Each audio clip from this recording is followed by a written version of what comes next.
Hi there, Jonathan, back with you again on Wednesday, the 21st of January. So today we're going to talk really about increasing that lifetime value and the period, the 60-day period following that initial purchase. So I'm going to talk through exactly what I'm going to set up and why in just a moment.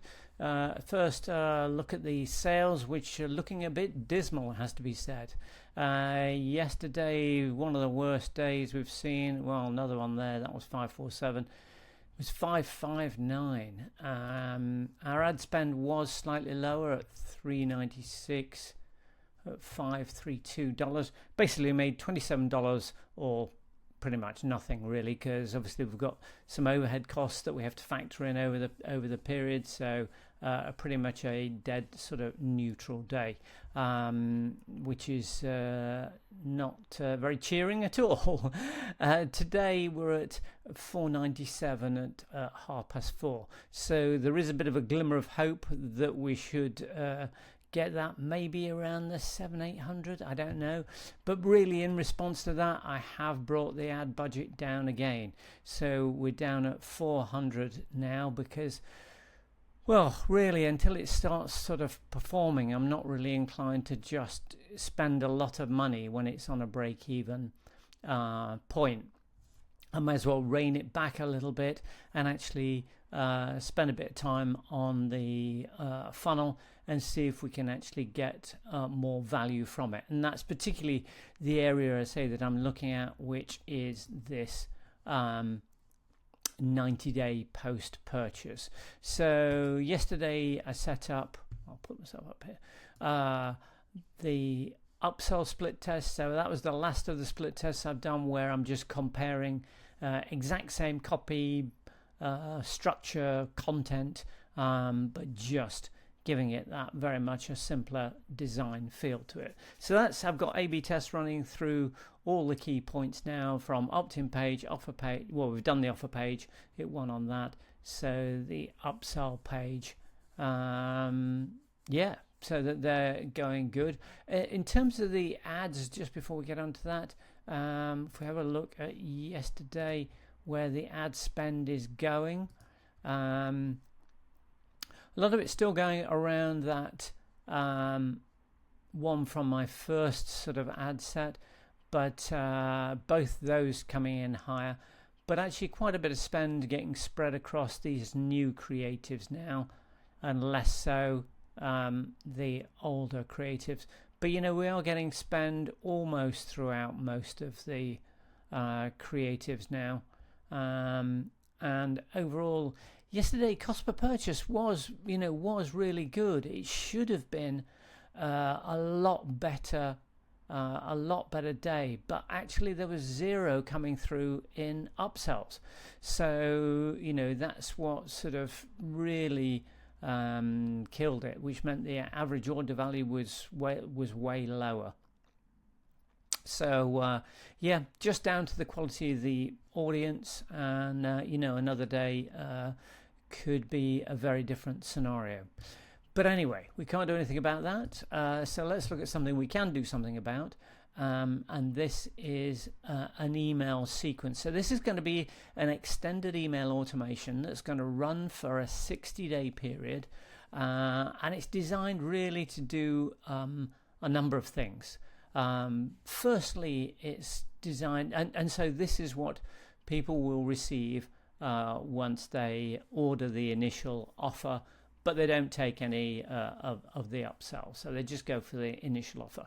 So the first and foremost area that we're going to look at is using this automation to make sure people actually go and use the course that they've just bought.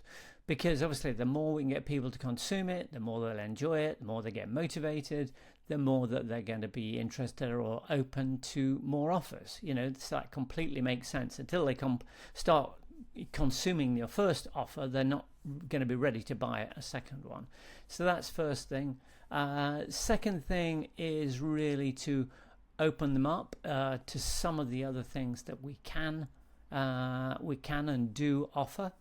And thirdly is to actually make a series of specific offers throughout that 60-day period, making sure that they're spaced out between delivering value and also sort of making offers.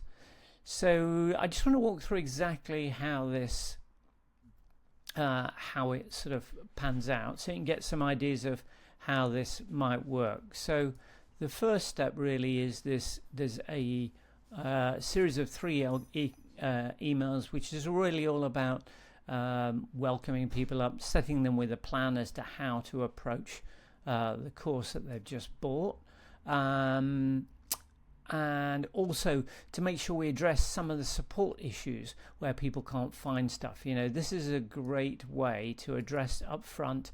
People say, oh, well, I can't find the downloads, or they couldn't find the backing tracks.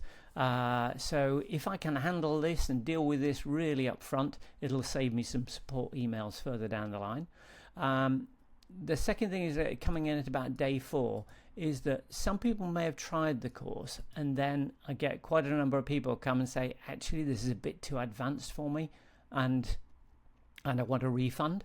And in a number of cases, I've been able to go back to them and say, yes, we can give you a refund, or we can swap it free of charge for another course that's a more beginner level. And in probably at least half the cases, people say, oh yeah, just swap it out for a different course. So again, I can address that as a support issue to say, if it's too hard, no worries. We'll swap it out for an easier course. Just let us know what you're interested in, and we'll swap it out for you. So that's really good, those 2 bits, in terms of addressing some support issues as well as getting people on board. Then there's going to be a series of, like I've called, riffs nurture. So sort of introduce them to, I'll pick sort of 6 different riffs, and just talk about them and why they might want to get in and play them, and what they offer in terms of building skills and technique. Just trying to excite them into it, and then I'll just send them links to go directly to that specific course, that specific riff. So trying to get them into using it. Then around day 11 to 13, I'll reintroduce the academy to say, you've had a little sort of play around with these. If there's other courses you'd like to explore, you can get access to the academy, either a single payment of $97 or a 3 times $34. So that's my first more sort of full price. They will have seen that offer before when they first bought the product, but now they're sort of 2 weeks in. Then days 14 to 16, I'll send them 3 different lessons that I've already got on the blog. So they may be different type of lessons, different type of songs. So again, introduce them to something different, but it's fun stuff to do to keep them engaged. Then we'll do another series of back to the riffs, introduce them again to 5 different riffs. Then we'll go into my next offer over 3 days, where I'm going to create a blues bundle for $37 and a reduced priced upsell to the academy for those who buy that bundle, a reduced price academy upsell. Then we go back into some more riffs, and then another offer, which is again for a specific course, and again slightly different pricing. So this is a single course at $27 and $67 for the rest of it, whereas that's a bundle at $37 and $47. So we're just representing it to people in different ways. Then again, we move into day 31 to 34, more riffs. Again, 35 to 38, then it's a different offer, a different product. Again, because people want different things at different times. So I'm just trying to come up with new ways of presenting the offer to them. Again, as a 37 with an academy upsell. Then we go for more lessons from the blog. Then I've got an academy straight at 3 times 27.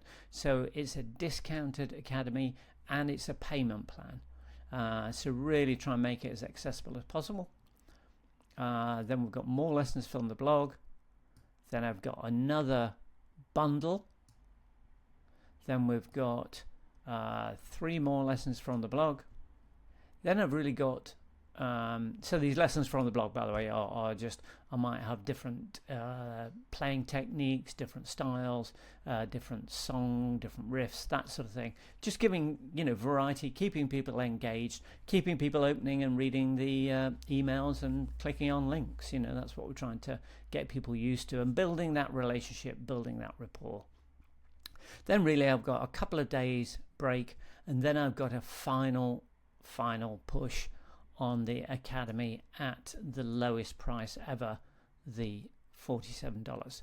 And really that's at that point you are just trying to recover something additionally from it, because anything we can generate in here goes into our overall 60-day LTV and can make a big difference on our ROI overall on the funnel. I mean, for some businesses, this is where they make most of their money, but up until now I've made most of mine from the front end side of it and very little from this back end.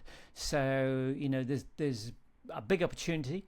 There's quite a bit of work to do to put this together, but I have got some of it in different guises in place. But I am building a brand new automation from this, and I'll be starting to build that literally from tomorrow. So you better follow along. I'll let you see how I start to put that together and structure it all. So plenty to get on with, but really need to try and get that done certainly over the next 2 to 3 days. So again, that can be off and running and working while I'm away traveling. Okay, so that's all for today.